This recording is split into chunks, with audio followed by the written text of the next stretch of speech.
Karyawan-karyawannya sudah mulai keluar. Pak Tejo sangat bingung, sangat panik sampai datang ke rumahnya Mbah Wargo, ke rumah dukun itu lagi. Mbah, tolong Mbah, bantu saya Mbah, agar saya bisa menemukan jimat itu Mbah. Pak Tejo pun akhirnya melakukan ritual yang dibantu oleh sang dukun. Dia harus menuruti keinginan sesembahannya.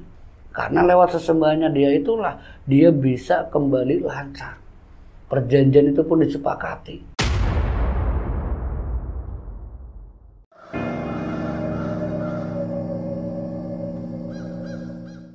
Bismillahirrahmanirrahim. Assalamualaikum warahmatullahi wabarakatuh. Alhamdulillah wa syukurillah wa ni'matillah la haula wa la quwata illa billah, amma ba'd. Jumpa kembali di channel Hikmah Misteri bersama saya Pak Ade.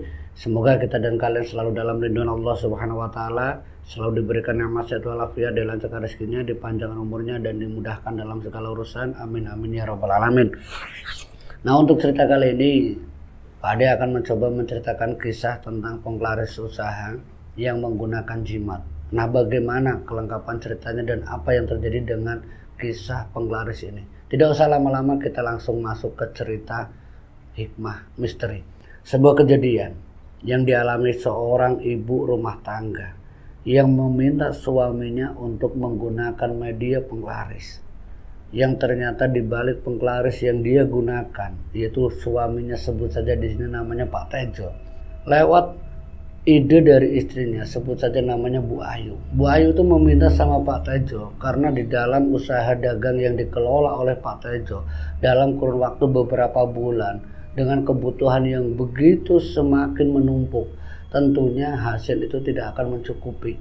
Karena keadaan tersebutlah Bu Ayu meminta sama suaminya, Pak, bagaimana Pak kalau Bapak coba cari penglaris Pak? Soalnya kalau usaha kayak gini terus Pak, kita kalah saing dengan usaha yang lain. Apa kita akan bertahan dengan keadaan seperti ini? Coba Bapak lihat sana, yang di sebelah kiri, yang sebelah kanan, semuanya itu punya usaha yang lebih baik. Nah, sedangkan Bapak sudah beberapa bulan ini usahanya seperti ini terus, tidak ada peningkatan, sementara kebutuhan semakin meningkat. Waktu itu Pak Tejo bilang sama Bu Ayu, Bu, lah saya itu kan tidak tahu Bu ya hal-hal yang kayak gituan. Bapak tahunya dari mana? Ya makanya Bapak kan kerja di jalan, keliling di jalan. Boyo cari tahu toh Pak informasi di mana. Barangkali ada orang pintar yang bisa bantu usahanya Bapak. Bapak tidak ingat anak-anak sampai nunggak bulanan sekolah, sampai ya kayak gini terus-terusan dia lama-lama hancur Pak dagangannya Bapak. Lewat ide istrinya inilah Pak Tejo ya memang mencari informasi dari satu tempat ke tempat yang lainnya, sampai salah satu informasi dia dapat, sebut saja di sini namanya Mbah Wargo. Nah, Mbah Wargo itulah sosok yang akan ditemui oleh Bu Ayu dan Pak Tejo. Setelah mendapatkan informasi lengkap, Bu Ayu dan Pak Tejo berangkat dari rumah menjelaskan keluhan masalahnya kalau usahanya itu dalam beberapa bulan terakhir itu memang sangat tidak laku. Setelah menjelaskan semua keluhan dari Bu Ayu dan Pak Tejo ini ke Mbah Wargo, Mbah Wargo kembali menjawab, kalian pingin usahanya kalian laris. Ada, tapi pakai jimat. Kalau jimat ini nanti tidak bekerja, kalian datang lagi ke sini. Tapi jangan lupa, setiap 40 hari kalian harus datang ke sini lagi kalau kalian masih pingin lancar. Saat itu pun tidak ada basa-basi, jimat itu dikasih tanpa ritual. Hanya dengan mahar, jimat itu dikasihkan dari Mbah Wargo ke Pak Tejo. Setelah sampai di rumah, esok harinya dia mulai menggunakan jimat tersebut. Ya secara logika, kata Pak Tejo yang diceritakan ke Bu Ayu, ya hasilnya itu memang benar-benar beda. Berangkat jam 7 pagi, yang biasanya kadang sampai jam 5, itu jam 12 siang itu sudah habis semuanya. Nah, disinilah keyakinannya Bu Ayu sama Pak Tejo semakin terikat akan jimat tersebut. Sampai pada waktunya 40 hari dia harus balik lagi ke Mbah Wargo. Karena kalau tidak datang ke Mbah Wargo, pengaruh jimat itu sudah tidak ada. Nah, pernah satu kejadian yang dialami oleh Pak Tejo sama Bu Ayu. Setelah hampir 4 kali 40 hari, dia pernah sekali-kalinya tidak datang karena mungkin saking sibuknya, saking larisnya, karena sekitar ya hampir 5 bulanan mereka menggunakan jimat dia sampai usahanya itu benar-benar berubah. Dia punya karyawan dan bukan cuma satu, ada 3 karyawan dari Pak Tejo, dan ini jelas memuluskan usahanya Pak Tejo sampai dia dikenal sebagai juragan keliling. Tapi 3 karyawan ini juga tidak lepas diberikan jimat oleh Pak Tejo dari Mbah Wargo. Jadi setiap gerobak itu dikasih jimat satu persatu. Nah, satu waktu ketika jimat itu ya tidak sengaja sama salah satu karyawannya itu terlepas, ya usahanya si karyawan itu benar-benar tidak laris, tidak laku sama sekali. Ini sebut saja namanya Budi. Pak Tejo nanya ke Budi, "Budi, kenapa daganganmu kok masih banyak?" "Pak, sepi sekali Pak Bos." "Sepi gimana? Itu lihat yang lainnya, semuanya habis, pulangnya lebih awal. Kenapa kamu bisa sampai sore bahkan dagangannya masih terlihat banyak?" "Ya saya enggak tahu Bos, tapi ya gimana Bos lah, namanya rezeki," kata Budi. Nah, Pak Tejo mencoba mencari tahu. Ternyata benar dugaannya Pak Tejo, jimat yang diselipkan di salah satu gerobak tersebut ternyata hilang. Nah, saat hilangnya jimat itulah awal mula yang namanya teror di keluarganya Pak Tejo. Jimat itu seperti mencari tuanya yang tak lain adalah Pak Tejo dan Bu Ayu. Mereka itu sering didatangi sosok pocong yang tak lain adalah penglaris daripada isi jimat tersebut. Tolong aku, bawa aku." Nah, Pak Tejo yang didatangi sosok pocong beberapa kali ini, dia mengadu ke Mbah Wargo. "Mbah, ini gimana Mbah?" Nah, Mbah Wargo ini menjelaskan, "Kamu harus mencari jimat itu. Jangan sampai jimat itu ketemu orang dan jimat itu dibuang. Kalau dibuang kamu akan celaka."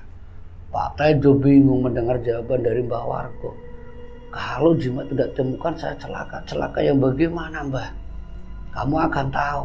Karena jin yang ada di dalam jimat itu akan menteror kamu sampai dia menemukan kamu." Pak Tejo dan Bu Ayu benar-benar kelimpungan. Saat itu mereka bergegas mencari dan lewat Budi itulah, "Kamu biasanya keliling kemana?" Muter-muter sampai 1 hari itu tidak ketemu jimat itu. Jimatnya kecil kayak kotak kecil, cuman ya itu udah kayak dijahit. Nah, waktu itu dia nyari sampai beberapa kali, sampai akhirnya karyawan-karyawannya pun tahu, dan kabar itu membuat para warga sekitar itu hanya tahu bahwa yang dicari Budi, Tejo, dan Ayu tak lain adalah jimat penglaris. Setelah mengetahui jimat penglaris yang digunakan untuk usahanya Pak Tejo, para warga ini menghindari karena mereka sadar bahwa namanya penglaris itu tidak ada yang benar. Pasti ada campur tangan iblis, campur tangan setan. Selama kurang lebih 1 minggu jimat itu tidak ditemukan, Budi keluar. 2 karyawannya pun yang sudah mengetahui kalau ternyata Pak Tejo menggunakan jimat, keduanya keluar. Dan Pak Tejo sendiri pun harus bekerja kembali. Itu baru beberapa minggu. Seakan-akan ya petaka itu mulai kerasa di keluarganya Pak Tejo dan Bu Ayu. Sekitar 1 minggu lebih yang dialami oleh Pak Tejo sekeluarga. Karyawan-karyawannya sudah mulai keluar. Pak Tejo sangat bingung, sangat panik sampai datang ke rumahnya Mbah Wargo, ke rumah dukun itu lagi. "Mbah, tolong Mbah, bantu saya Mbah, agar saya bisa menemukan jimat itu Mbah." "Kamu mau ketemu, kamu harus ritual." "Apapun Mbah." Pak Tejo pun akhirnya melakukan ritual yang dibantu oleh sang dukun. Nah, saat ritual itulah dia diminta untuk menyepakati sebuah perjanjian yang tak lain dia harus menjadikan dirinya pengikut dari penglaris tersebut. Padahal awalnya jimat saja, tapi pada waktu tertentu sosok itulah yang akan membuat Pak Tejo itu benar-benar tidak berdaya. Dia harus menuruti keinginan sesembahannya, karena lewat sesembahannya dia itulah dia bisa kembali lancar. Perjanjian itu pun disepakati. Setelah perjanjian atau ritual yang dilakukan oleh Pak Tejo disepakati, usahanya kembali moncer. Tapi kepalang tanggung warga yang sudah tahu Pak Tejo pindah tempat bersama istri dan anak-anaknya. Lewat dia pindah tempat, cari rumah baru, usahanya dikelola dengan usaha yang baru dengan cara ritual. Yang tadinya dengan jimat sekarang menggunakan ritual. Lewat ritual-ritual itulah dia harus ritual di rumahnya sendiri. Dia harus ritual setiap waktu. yang terjadi di dalam rumah tangganya Bu Ayu. Mereka semua itu ketergantungannya sama apa yang diritualkan oleh suaminya Bu Ayu itu Pak Tejo. Kalau tidak ritual saja, tidak memberikan sesaji, usahanya sepi. Dan anak-anaknya yang merasakan penasaran apa yang dilakukan oleh bapaknya. Anak-anaknya Bu Ayu nanya, "Bu, itu bapak lagi ngapain? Kenapa sering di kamar itu, Bu? Kenapa Dede tidak boleh masuk, Bu? Kamu tidak usah masuk, kamu tidak usah tahu urusan bapak kamu. Yang penting kamu sekolah, yang penting kamu bisa apa saja kecukupan." Karena hasil dari usahanya Pak Tejo bersama Bu Ayu kurang lebihnya setengah tahun memang hasilnya luar biasa.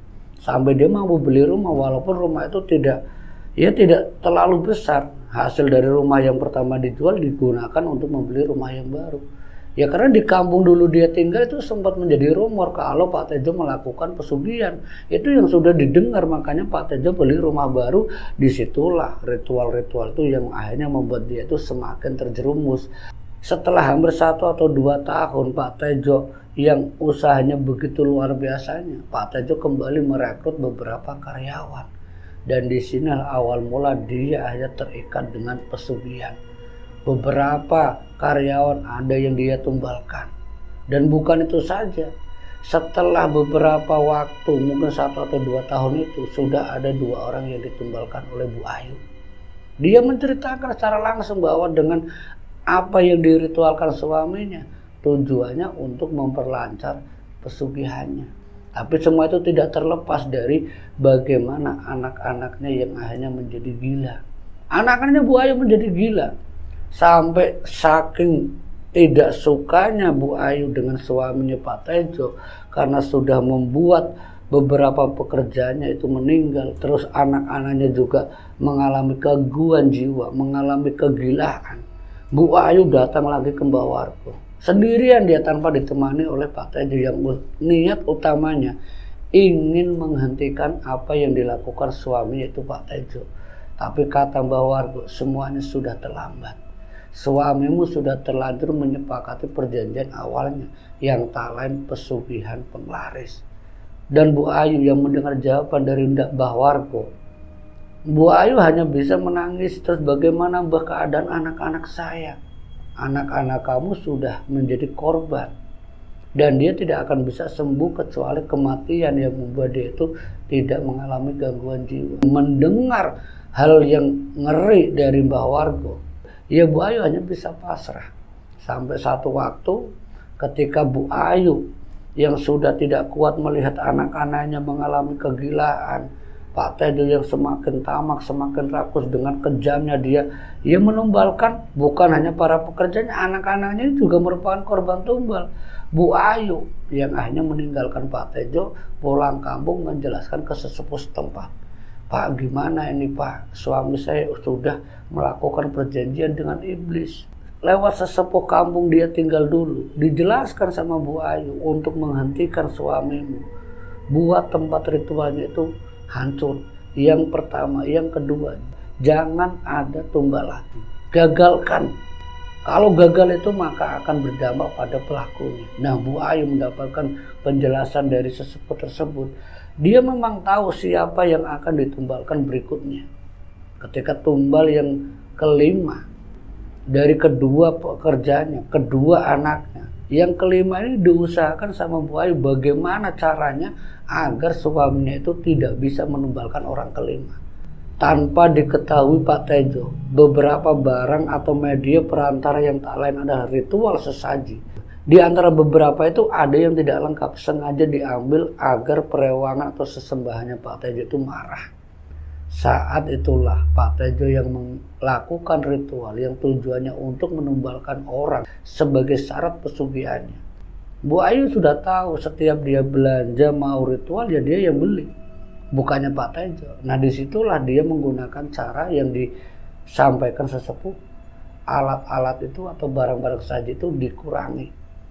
Dan bukan itu saja, hal-hal yang berkait dengan menumbalkan. Bu Ayu berusaha sebisa mungkin sampai pada waktu yang sudah ditentukan di mana harus menyerahkan tumbal. Pak Tejo bereaksi, "Bu, itu orangnya kok belum mati ya Bu?" Ternyata Bu Ayu sudah memberikan penjelasan, kamu harus hati-hati, jangan pernah terima apapun dari suamiku.